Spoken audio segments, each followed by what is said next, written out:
भूतिया रास्ते, झगड़ने वाला भूत। नमस्कार दोस्तों, लीजिए हाजिर हूँ एक और भूतिया रास्ते की जानकारी लेकर। मानसी का बेटा अभी 12 वर्ष का ही था, लेकिन जैसे जैसे उसकी उम्र बढ़ती जा रही थी वह झगड़ालू होता जा रहा था। वह अक्सर अपनी मम्मी मानसी से किसी न किसी बात पर झगड़ा बैठता। ऐसा लगता था जैसे मानसी उसकी माँ ना होकर उसकी नौकरानी हो।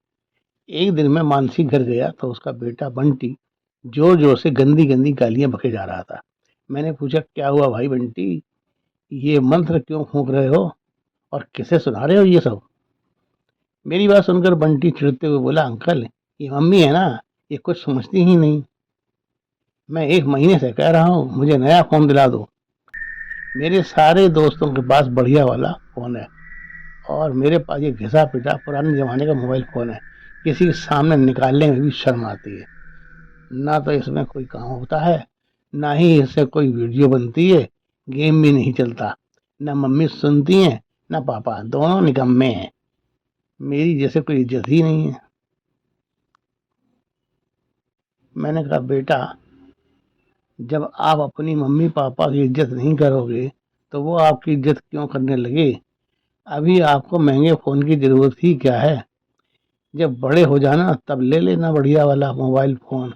अभी मान लो आपसे किसी ने छीन लिया आपका फोन, तो फिर क्या होगा? नुकसान होगा ना। और इस प्रकार अपने मम्मी पापा से बदतमीजी से बात नहीं करते। लोग तुम्हें क्या कहेंगे? यही ना कि कैसा गंवार लड़का है। कहाँ है तुम्हारी मम्मी? बंटी बोला, भाड़ में। इसी तरह बंटी की मम्मी मानसी आ गई।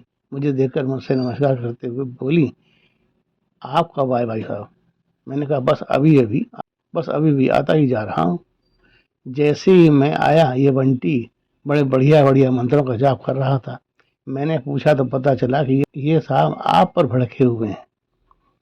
मानसी बोली, क्या बताऊं भाई साहब, जैसे ये बड़ा होता जा रहा है वैसे वैसे ही ये बदतमीज होता जा रहा है। ऐसे बोलता है जैसे मैं इसकी मम्मी नहीं इसकी नौकरानी हूँ। मुझे तो ऐसा लगता है कि इसके ऊपर हमेशा किसी का साया मंडराता रहता है जो इसे अपने वश में किए हुए है। मैंने कहा, मैडम ऐसी कोई बात तो मुझे नजर नहीं आ रही कि बंटी के ऊपर किसी का साया हो। आप एक कंघा और सफेद धागा दीजिए, देखता हूँ बंटी किसके कब्जे में है। मानसी झट से अपने अंदर वाले कमरे में गई और सफेद धागे की एक नलकी और बाल संभालने वाला एक कंघा लेकर मेरे पास आ गई। मैं सफेद रंग के धागे की नलकी लेकर बंटी के पास आया। बंटी से बोला, तो तुमको नया फोन चाहिए? बंटी मुंह फुलाए खड़ा था। मेरी बात सुनकर हामी में सिला दिया। मैंने सफेद धागे की नलकी का एक छोर बंटी के सिर पर लगाया और धागे को ऊपर से नीचे तक दूसरे हाथ से उसके पैर तक धागा नाप दिया और बंटी की पूरी लंबाई के बराबर का धागा उस खाली वाले बाल काटने वाले कंघे में लपेट दिया। धागा लपेट कर उस कंघे को दीवार पर लगी एक कील पर टांग दिया।